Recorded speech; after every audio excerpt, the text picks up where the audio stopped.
There are 6 different spell schools in Oblivion Remastered, covering all the ways that your character can influence the world through the fine art of magery and witchcraft. Across all these years, there have been so many discussions about what spells to take, which schools are the best, how can you maximize your skills, the list goes on. Well, in this video today, I want to talk about each of the 6 spell schools, looking at their highest level of spells to discuss how strong they are, as well as the school as a whole. If this is your first time on my channel, the way I do things is by upfronting the knowledge in my videos. So with that being said, let me break down all the high points of the video for you. Before we even get started on that, let me just say, if you're new to the game, stop right here. Go and enjoy exploring the ins and outs of Oblivion, especially if you're playing on Adept.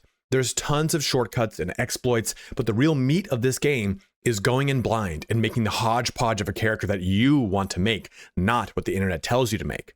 With that being said, though, if you're sticking around, if I could only pick 2 schools as my top picks, they would be Conjuration and Destruction out of the box. Both schools have such powerful ways to do damage, which is, self-explanatory for Destruction, really. But Conjuration's ability to summon Daedric weapons throughout your playthrough immediately, getting beefy summons that can tank for you in the hardest difficulties early, and getting turn undead puts this a cut above for me personally. And again, all this, what we're going to talk about is, of course, anecdotal personal experience. I will say, though, if you're a veteran and you're comfortable with really getting into the weeds with spellcrafting, Restoration is generally agreed to be one of the strongest spell schools because you can get out of control with Fortify attributes and Magicka. I won't be talking about any exploits in this video, but you can get some crazy stuff done here for sure. Let me be transparent about something else up front too. I'll only be looking at the wiki to see all these spells. We won't be looking at any gameplay in this video because I'm a big believer in no spoilers, including experiencing the highest level spells for the first time and the excitement attached to it. If that's a deal breaker for you, I don't want you to wait through the length of this video to discover that. But that's also the too long didn't watch this entire video. And if that's all you wanted to know, please feel free to shut the video down. I want to be respectful of your time. You can also navigate to any part of this video that interests you the most using the chapters with the timeline in the description. If you end up heading out though, please don't forget to like, comment, or subscribe if the information in this video was helpful. Big breath, as each one of those things helps me out in a huge way. Lastly, if you've not yet purchased the game, you can find a link to Fanatical in the description and pinned comment, which will get you a Steam version of the game for 17% off. And I make something like a 4% commission, which goes directly towards my mini Aussie toy fund. But let's get started on what is the best magic school in Oblivion Remastered. So the first magic school we're going to talk about is Illusion. And I think it's because it's one of the ones that is probably in my mind slept on a lot, even though it plays very well with a lot of people playing stealth archers. And this is the master level of all the spells. Like I said, we're going to be taking a look at this and I'm going to explain some big things. So when we see stuff like this, affects living humanoids and creatures up to level 20, it means exactly that. So if you are casting the spell and the creature is level 19, which it should roughly be your level, right? So if your character is like level 32, then Demoralize would probably not work. What's important about a lot of these spells that say affects creature up to certain levels, and we'll see a lot of this in Illusion, you can now spell craft this spell, and if you get it to 25, it will work with all creatures regardless of their level. And one of the important things to note, though, is if you are wearing any kind of armor, which reduces your effectiveness down to 95%, it would make it so that you cannot, it wouldn't work. It would reduce the effectiveness from 25 down to 24. So if you're level, again, 32, it wouldn't work on all creatures. You have to have 100% effectiveness to get these to work. And I'm bringing this up now because Illusion's got tons of these spells. But why is Illusion good? What makes it cool, makes it awesome, makes it stand out? Well, if you're playing any kind of stealth archer build, even if you're not playing a stealth archer build, invisibility is a very strong capability right here. Invisibility for 120 seconds on self at the master level. And this scales, of course, all the way down as we jump down through the levels, of course. But invisibility is a very strong ability that you can tack onto either through spell crafting or what have you, and a lot of really cool functions. So take, for example, you cast a big spell. Boom, you hit him with something, you can cast invisibility. And that's a really common way of spell crafting for like a destruction spell, is some sort of big fireball with visibility at the end that gives you a second to kind of reposition yourself. So this is a really cool thing, but if you're playing a stealth archer, you can use invisibility. But the other thing, the kind of not contrary, but the other option here is Chameleon. So invisibility, if you're invisible, you do any action, it usually breaks your invisibility. Chameleon is not that way. It puts in this case, that 75% for 30 seconds on self means it is harder for you to be discovered because you are 75% more concealed. Its light refracts around you, whatever you want to RP it as. But Chameleon can be very strong because you can also enchant this on your gear to have it be 100%. Now, Chameleon, you can move around, you can pickpocket, you can pick locks, you can do whatever you want. So Chameleon is a very strong attribute. And even if you're not doing enchanting, if you're just playing as some kind of stealth archer or thief character, if you go through the Thieves Guild or if you go through the Dark Brotherhood, you're going to get access to Chameleon enchanted items. So those effects will stack up on you. So if you were to get one piece with 20% Chameleon and you cast this spell, you now have 95% Chameleon. You can probably do just about everything with a 5% margin of error, right? So just those two abilities are a really strong showing for illusion, and you're going to get these throughout the entirety of your playstyle. Light is really cool, dealing with low lights. Oh, what did I do? Low light situations is never fun. Silence is fun because you're shutting down spell casting. But two big things here, or I guess, well, we'll talk about paralyze. Paralyzing is also an amazing thing because when you paralyze something, for the exception of like one or two creatures, they fall to the ground. So even if you were to make paralyze last for 1 second as a custom spell or casting a low level version of it, they still have to pick themselves back up, which effectively makes them paralyzed for a longer period of time. So this helps you. Now, you can't do sneak attacks with a paralyze. You can with Chameleon. You can open up with a sneak attack. Invisibility, you can't because you're going to break yourself.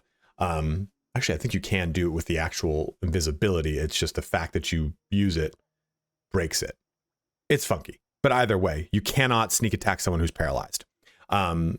Because they're already alert to the fact that you're there. Unless your first hit has paralyze on the hit, then yeah, they're paralyzed. And it's also worth noting too, sneak attack does not work with spells at all. So I want to say that. But what illusion has going for it, one of the biggest things is demoralize. I don't want this. It's animated. I hate it.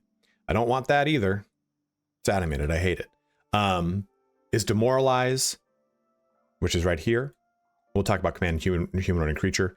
Also, you have charm, and you'll have a frenzy capabilities in here as well. All those work very well because, and you also have one to, it should be up here a little bit further, which calm, which is another good one. So calm is going to stop people from fighting you. Frenzy is going to make everyone fight everything around them. Charm is going to increase your disposition with them, especially through any kind of conversation or trying to haggle with them. And demoralize works on the opposite spectrum as rally. These two effects are some of the strongest effects in the game because rally stops people from running. It increases their confidence. They're less likely to run. Demoralize does the complete opposite of that. So what you would do is maybe you're overwhelmed and the master versions of the spell are an area of effect, right? Boom, you drop it down, everything starts running away from you. Cool, well now you're not dealing with the damage from them. Contrary to this, maybe you're dealing with necromancers or casters, something that does run away from you. And you've gotten it to like 25% health, 30% health, and it's starting to run. Boom, you cast rally, it's not running anymore. So there's a really cool thing that you can do between these two spells is it gives you the ability to lock someone in place so you can do some real damage to them or finish them off, whatever it is, right? You either want them away from you so you're okay, or you lock them in place so you can finish them off. And the last section or last thing to talk about here is the command creature feature. Command creature, command humanoid, stuff like that.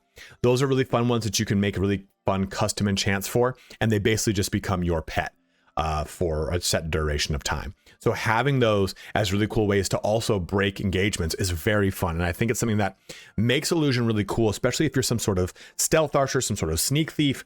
You use illusion to help you get out of bad situations. Or even if you're just playing an outright spellcaster, you use illusion to give you some utility to help give you breathing room in really tight, scary situations. The next spell school I want to talk about is Mysticism, another one that I think kind of flies under the radar. But if you combine Mysticism and illusion, you could basically just be a Jedi. because Mysticism has a lot of really fun capabilities that are defensive, but also some that are absolutely crucial.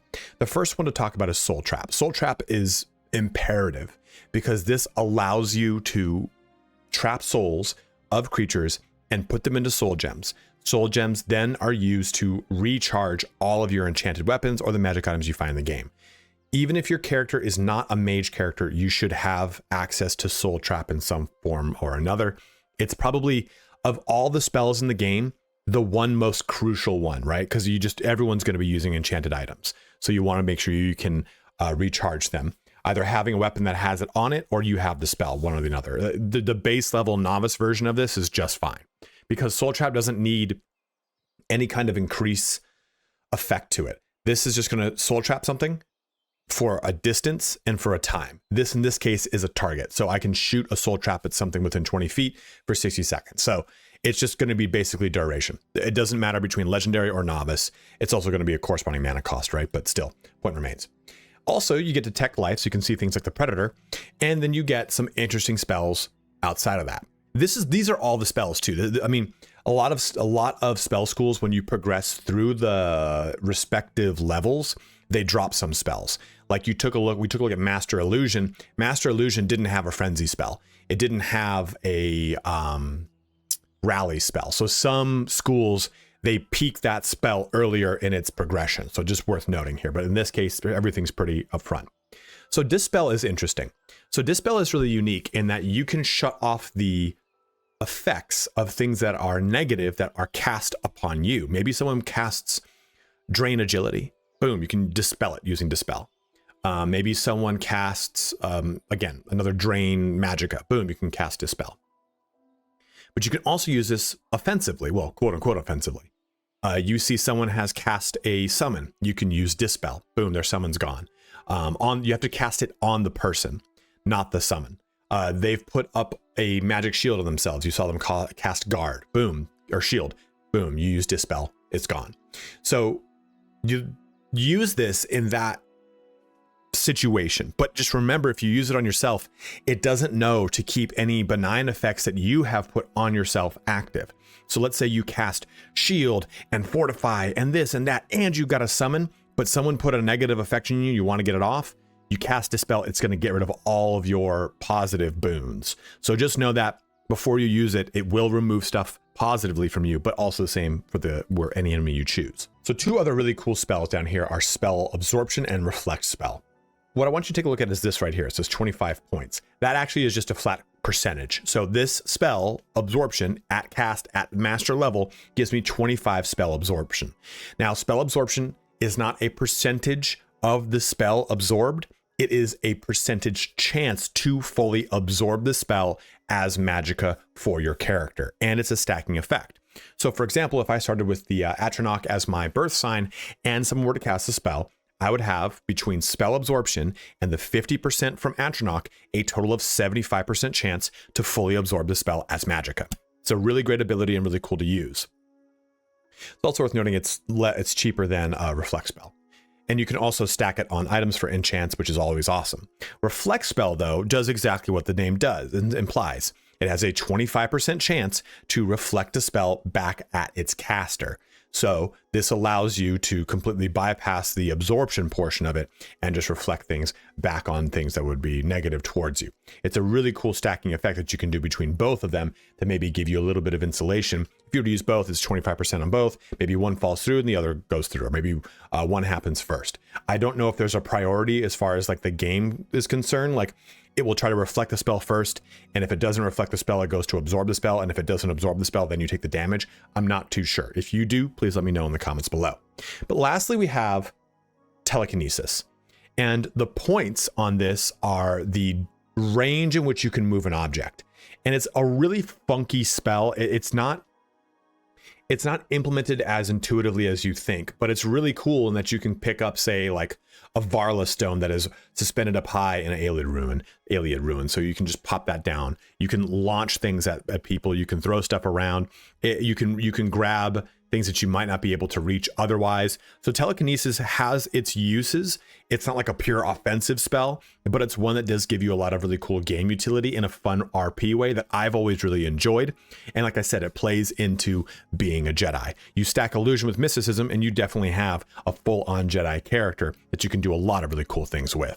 Time to talk about Big Daddy here, and it's destruction. Destruction has so many effects. It's one of the larger spell schools. In fact, Conjuration, Restoration and Destruction, I think, are the two largest schools as far as the amount of effects, followed by Alteration, then Conjuration, then lastly, the ones we just talked about. I think Mysticism has the lowest amount of spells in it. But Destruction is, of course, the way you're going to manipulate damage the most in the game. You're doing direct elemental damage into things, but also you have a lot of drain capabilities as well as abilities that are going to affect things. Well, we'll just show you their armor and what have you. It's also the only spell school that has leveled spells that are rewarded from quests like Finger Me on the Mountain. I know what I just said.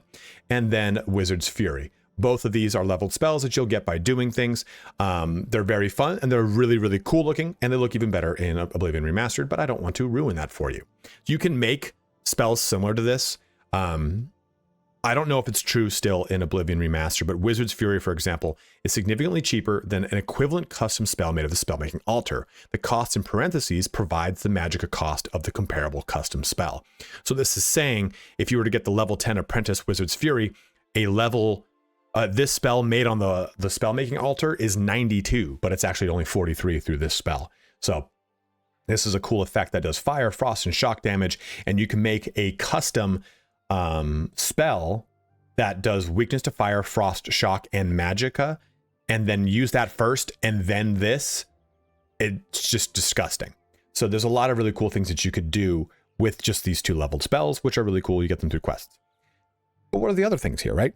And it's very self-explanatory. I think that like explaining a lot of stuff with illusion and mysticism is necessary because you don't maybe understand how the points work or up to certain levels and how that all kind of shakes out. But with these, it's very cut and dry, right? Shock damage, 110 points on target. That tells me it's a ranged spell. Okay, none of these are on touch. Yeah, here. Drain magicka, 120 points for 60 seconds on touch. So those are very self-explanatory. And as you see here, we have damage health, we have drain health, and we're going to get another. Where's the drain conjuration? So you can see, and remember too, when we're talking about disintegrate armor, that's the other one I was talking about. When we're talking about enchanting or spell making, spell crafting, getting any one of these is the drain skill effect. So we get access to all of them as far as our enchanting and spellmaking purposes are concerned. It's considered a single effect in the game, but just a different variation. So you get Drain Blade, well, then it gives me access to Drain Conjuration, Restoration, and so on and so forth. Same thing here with the Drain attribute abilities. But as we go up, we also see Disintegrate Armor here, which you can see. Disintegrate Armor M points damages the health of the target's armor by M points. See armor for the health and points of the various types of armor. Each time you cast a spell, a single piece of armor will be affected. The damage is permanent at least until repaired.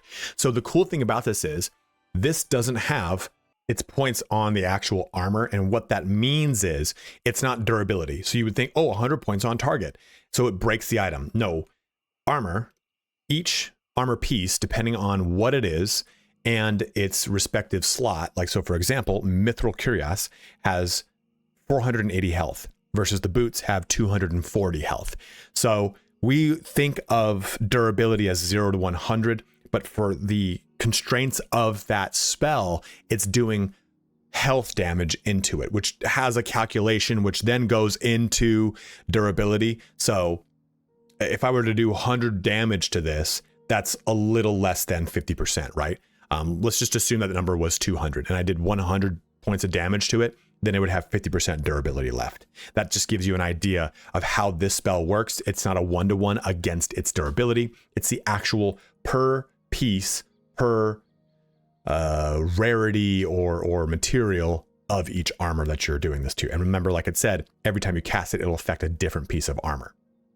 But we also get a very important spell here is weakness to magic. You get this at the journeyman level, which is 50. And this is the most important effect when it comes to spell crafting and and enchanting. Both of these are just so crucial.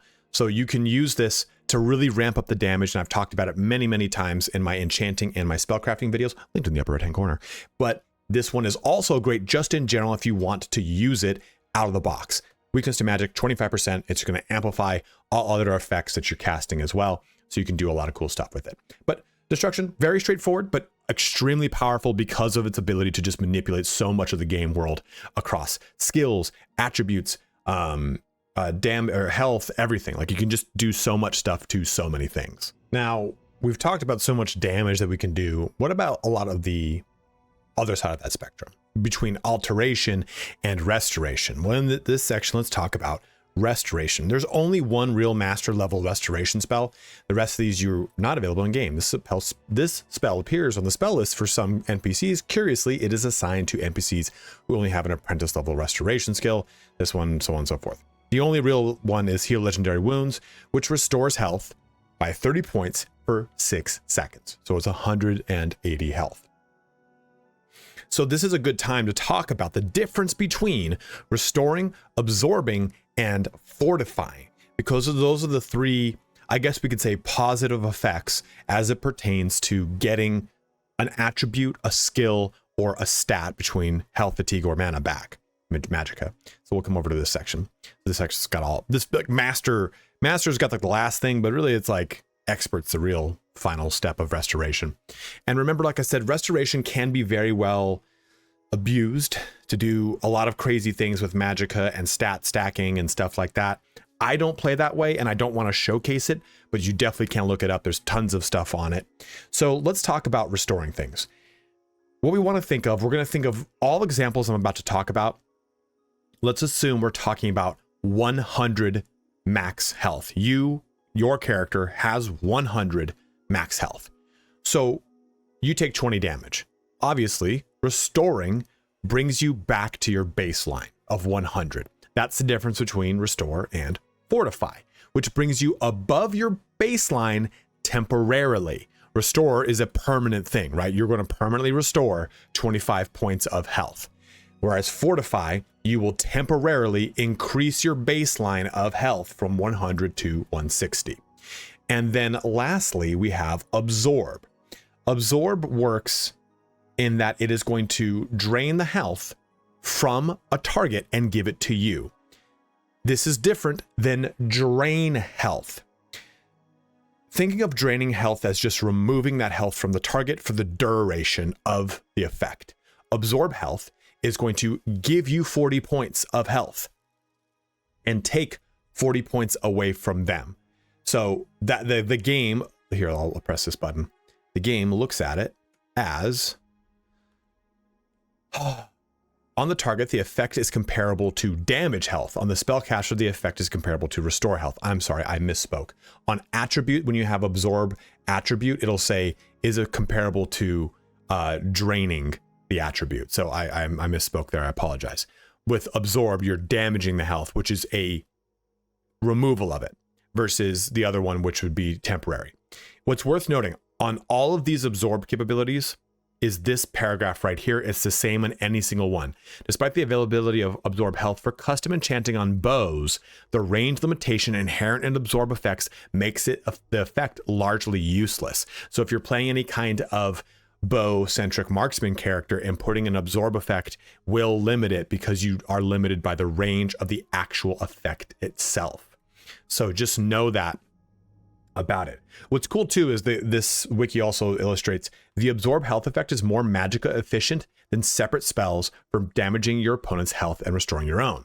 So the base cost of absorb health is 16 versus 22 of for the other two effects, 10 for restore, 12 for damage. Note, however, that the spell may become less efficient based on the target's magic resistance, typically blah, blah, blah, blah, blah, blah, blah. So it's basically a more effective way to do what the, if you were to break the two effects of this singular effect into two separate ones, it's saying it would cost you more. So jumping back to this, that's the real difference between these. Restore brings you to a base back to your baseline.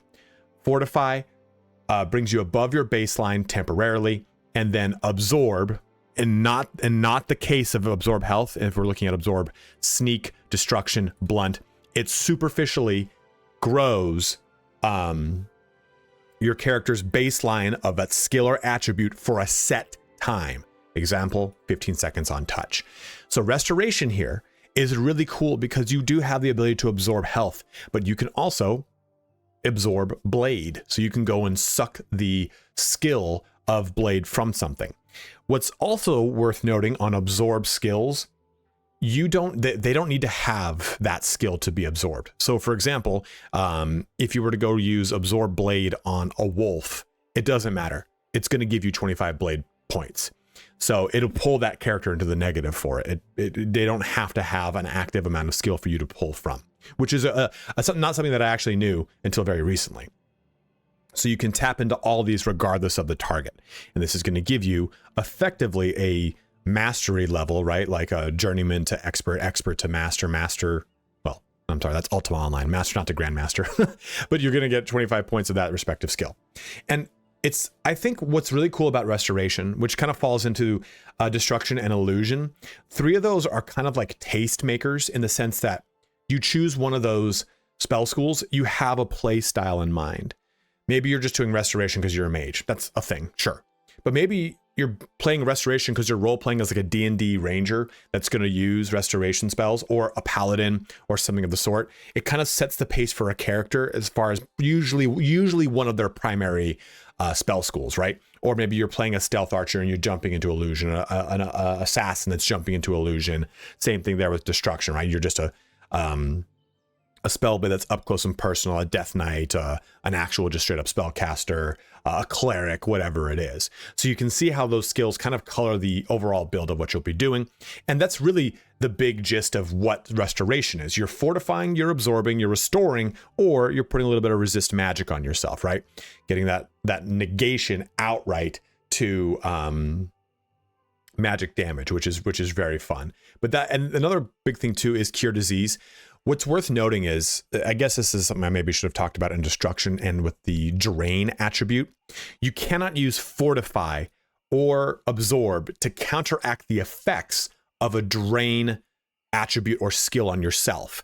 You'll have to use dispel, which we talked about, or cure disease, because sometimes it's disease oriented. So just know that when it comes to you having to be afflicted with some sort of drain attribute as something, you'll have to dispel it or wait for it to fall off if it's going to fall off, whatever it is.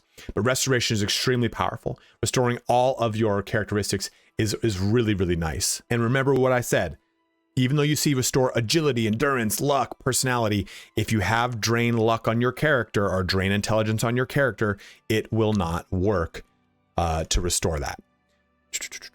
Where does it say? Restore attribute will not increase attribute values past their base values. Also, restore attribute will not heal the effect of a drain attribute effect. So, as I said before, restore brings you to your baseline, fortify brings you above your baseline, and then absorb allows you to bring it into your character. Temporarily, of course. So that's why I really like restoration. It fits so well with so many thematic builds. It's very strong because you can superficially give yourself so many cool stats, so many cool skills, and it just can really break the game, especially when you get into the spellcrafting portion of it. Now for my favorite school, even though I've talked about destruction being good, this one I think is my favorite because summoning is so fun. Conjuration is great because you just get to have so much fun with so many cool different variety of really cool juicy thematic summons. You get a Dremora Lord, a Gloom Wraith, a Lich, a Storm Atronach, Zivalai, I don't know how to pronounce that guy. But you have a bunch of different ones that you can jump into. Are you an elemental summoner? Are you an undead summoner? Are you a demon summoner? So you get to have fun choosing this sort of RP for the character or the summons you want to go with. Are there certain ones that are way better than other ones? Yeah, I mean, sure. But it's fun that you get to kind of go through that theme. You also get to have fun with some other things. The first one here being superior bound armor. You get to summon up boots, cuirass, gauntlets, greaves, and helmets. This was added with the Spell Tomes DLC that was added to the game. But so you can get a whole suit of badass looking Daedric armor. You can get that from one of the Death Stones, the Doom Stones, whatever they're called around the map. But you can go Frost Atronox, you can go Skeleton Champion, Skeleton Hero, Spider Daedra, just a ton of different summons. But you also get a Turn Undead ability. And we talked about how Demoralize is a very strong attribute, right? Because you're sending things running. Same thing here with Turn Undead, only it works towards Undead. And Undead, I would say, I guess I would classify Dremora, or Daedra, period, right? As the, Dremora, not Daedra, Dremora, as the hardest creatures in the game, right? Like a Dremora Lord is ain't too shabby. Spider Daedra, super scary. Maybe it is Daedric. Maybe I'm thinking of Daedric because you have clan fears and stuff like that. They're not too fun. But Turn Undead afflicts the other really powerful spectrum of creatures, which is your skeletal champions and heroes, your wraiths, your liches. There's a lot, and you'll encounter those quite a bit, and also in places where you don't know you're going to encounter them, right? You kind of know when you walk into Oblivion Gate what you're going to deal with. So turning undead gives you the ability, oh, I went into this cave, I didn't expect to deal with a lich right out the gate. Let me use turn undead, let me kind of regather myself, and I can go back into spell and crafting and make a higher level version of this so it can hopefully afflict pretty much everything. But you'll also get bound sword and shield at expert, plenty of, to 75 plus, right? But plenty of other really fun spells that are just tons and tons of cool summons. And it's also, they're reanimate, by the way, it's not in the game, just in case you look at this and go, oh, I want to reanimate. Not available in the game. You have a lot of really cool capabilities with this, and right out the gate you get a really cool, you're just immediately jumping into binding weapons and armor, and turning undead, and then eventually you get stuff like summon ghosts, scamp, skeleton, and zombie right into apprentice. But bound armor has a very interesting interaction that was unfortunately not fixed in the remaster. So I'm going to switch over to this, and you can see when you summon up bound armor, everything is light for the exception of Greaves and Curious. And then that correspondingly will hit your spell effectiveness. So let's say you're a character that's working on heavy armor. Well, two of these pieces are going to have their spell effectiveness reduced significantly for you. The rest aren't. Or vice versa. If you're using light armor and you now have a heavy chest and Greaves, those are going to really affect your spell effectiveness. There are mods that you can download that will set everything to light or everything to heavy. There was an unofficial patch way back that set it both the Curious and the Greaves to light, but it's just worth noting that it will have a funky effect if you're not going to mod it. Hopefully they patched it. I don't know why they would do it. Maybe they deliberately did it for some weird reason, but it's just worth noting because that can lower your overall effectiveness for your spells. Maybe that matters to you, maybe it doesn't. Maybe you're just doing Conjuration as the single spell school that your summoning knight is going to be using, and you're going to be using swords otherwise. So whatever, I just want to let that be known from a transparency, or I guess a consistency standpoint. But it's one of my favorite spell schools because also too, it's one thing to say, yeah, you get summons, but Oblivion summons are very strong. They're very, very strong. I feel like it's just an Elder Scrolls thing. Every single subsequent Elder Scrolls game has had weaker and weaker mechanics, like vampires and spellcrafting and so on and so forth. Summoning in this game is very good. And especially in the early portions of the game, if you're playing on anything above Adept, it's like the only way to stay alive until you really master a lot of systems. So if you're playing on Expert or Master and you have Conjuration, you'll just notice that difficulty curve has been beaten down a little bit because you have a literal tank that's going to be helping you out in the early portions with a summoned skeleton, a zombie, or a scamp. Probably a skeleton. But a lot of fun can be had here. It's, again, one of my favorite schools, and you can do a lot of cool things with a lot of really crazy summons. Last but not least, Alteration. And Alteration, I think, is a spell school that is kind of like Soul Trap, in that every single character can really get a huge benefit out of Alteration, even just a little bit of it, across Feather, across Burden, across Shield. It's such a cool spell school. And we can see in the master level, we have Feather and Shield. And Feather, we know, it's just going to directly help us out with our carry weight, right? And it's really nice to put Feather effect on armor, especially heavy armor in the early game until you level that up. It is such a nice and easy effect to enchant, to make spells out of, to use on, what's it called? Not scrolls, on potions. It's one of the most like easy use spell effects in the game. And shield is really interesting too. So the way shield works, it says 50%. The max armor rating or damage negation that armor can do is 85%. The game might show you 100% if you stack a bunch of shield items and cast a spell shield, but the max is 85. So if I were to put 50% worth of items on, cast this spell, 85% would be my actual armor rating shield, armor rating mundane damage reduction. If I want to remove the damage from spells, I need to use resisting specific elements, magic resist, spell absorption, or reflect. That's how I would deal with spell magic. What? Spell damage. And it's worth noting too, this is cumulative with armor. So if I were to cast 25% shield and I wore a suit of armor, leather armor specifically, which does 25% armor rating, my total armor rating would be 50%. So it seems to be an additive value, which is very strong. So shield here gives you a ton of benefit. It will bottom out, right? Like if I'm a heavy armor user using Alteration, shield 50% is not really going to help me. But that tells me that I can use a lower usage of it and get more value out of it because I'm already in heavy armor, right? So know those things. Burden again is the opposite of feather. We're going to throw it onto the target. But one of the most important things we got to know about Alteration is this section right here. Shield. We talked about shield for your character. Oh, fire shield, frost shield, and shock shield now exist though. So this spell right here is shield 40%. But if I cast Shock's shield on myself, I'm going to say frost shield because that's too much of alliteration for me. Repeating consonants, that's not going to happen. Frost shield is the same effect of a normal shield plus a magic resistance effect. So if I cast frost shield, it's going to give me a 30% base shield and a 30% magic resist. Think of it that way. Kind of how when we do absorb, right? Absorb does a drain on the target and a restore on you.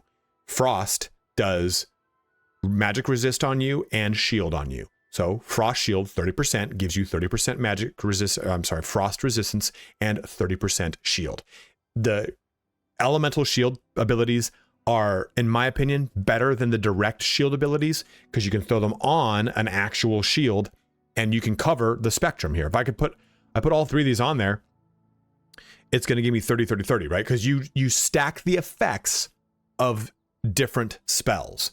I can't cast shield a bunch of times on myself to increase the magnitude unless I've specifically crafted different versions of shield. Shock shield, frost shield, and shock shield, and fire shield. I said shock shield twice. All three of these are three different effects. So their effect will stack the shield effect and that magic resist effect. If we go ahead and do this, you can see here, fire resistance effects from fire shield and resist fire are cumulative. For example, a Dunmer with 25% fire shield becomes immune to fire effects. And just like shield, second, it provides resist fire and reducing fire damage by M%, M being the percentage it says.